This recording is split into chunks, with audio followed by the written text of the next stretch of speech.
controls.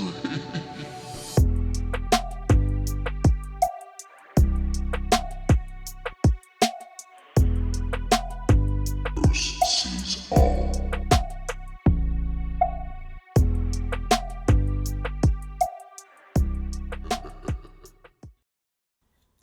And there's a moon phase, part of it anyways, because it's obviously impossible to get every night. There's always a cloud or a chemtrail.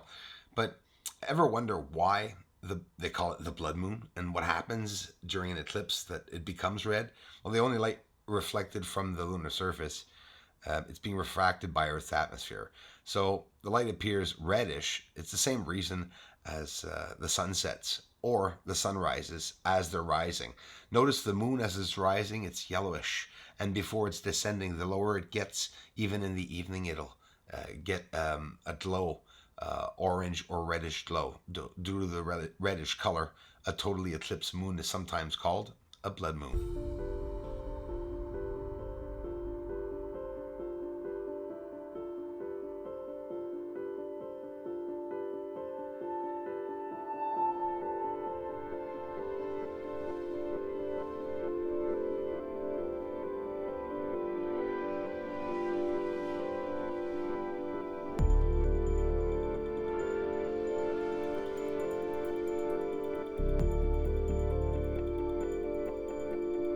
This one really intrigued me. You'll see the smaller one gets further away, but look what happens to the big one underneath, like static electricity that is coming from around it, and it gets pretty intense.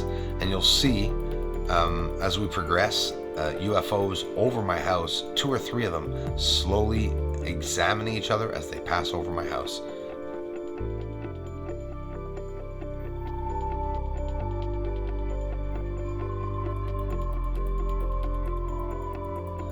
UFO slows down over the house to interact with several UFOs pretty close to one another.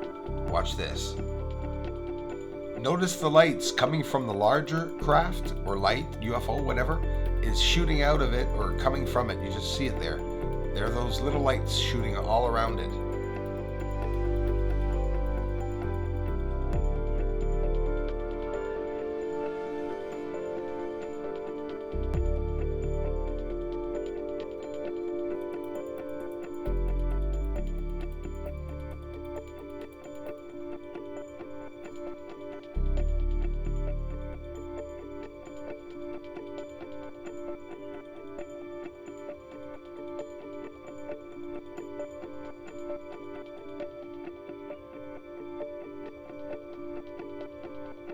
Well, what can I say? Welcome to the new world, right?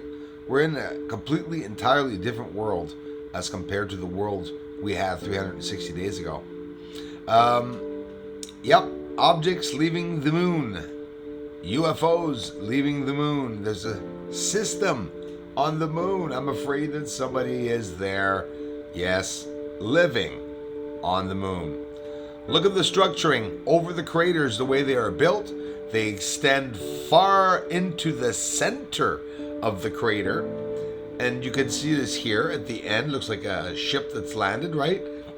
At the end, you can see a line that goes down into the crater and the rest going over platforms, obstructions, objects, lines that are everywhere on the surface. Blurry or not, they're still there and easy enough to see. 90-degree angles, edges, and especially what looks like areas of pipes.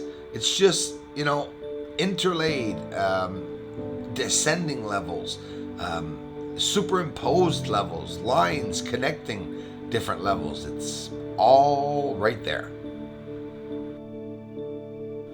So if this is a satellite, how come it stopped? How come it's getting big and small? How come a light's going to appear beside this object? And when I say low, it's freaking low. And something's coming in or out of it or appearing beside it.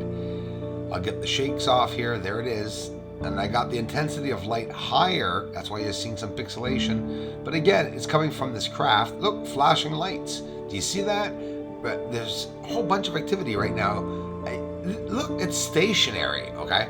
So, yeah, I showed winding UFOs and now a stationary UFO. It's just sitting there. But it won't be sitting there for that long. Oh, what's it doing? Why is it getting big and small? You'll see the trees are right there. I'll pull it down a bit. We're right beside the trees. It's so low that I'm seeing it like over the houses. We're starting to wonder what the hell it is. It is really, really low and close to me. And watch what it's going to do.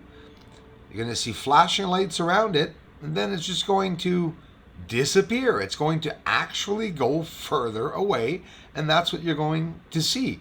Right now, as it starts to change, I'm trying to, freehand outside, it's between the trees, and that's it. Boom. It's going, a flash of light, and gone. Stationary UFOs. This will be both intriguing, amazing, shocking, scary, and very funny. UFO Station 1. There's a light that appears there. First UFO Station 1. Let's call it that. Hang on.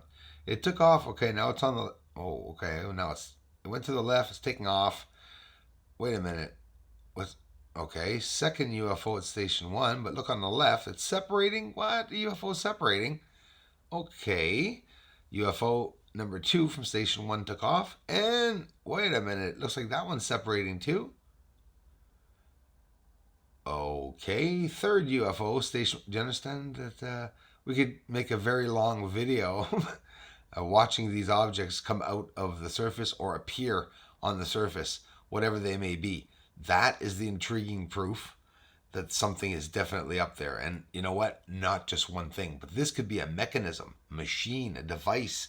The whole moon could be a device. We've heard many theories about it. On the surface of the moon itself, watch this light, just a regular light that appears. But when you look at it for long enough, whoops, look at that bar of light inside of there. So that's something appearing, and look, directional change in the light, beaming somewhere. So there's a light inside of a haze, and look, it's become a square. That, my friends, another UFO on the surface. So now we're going over to that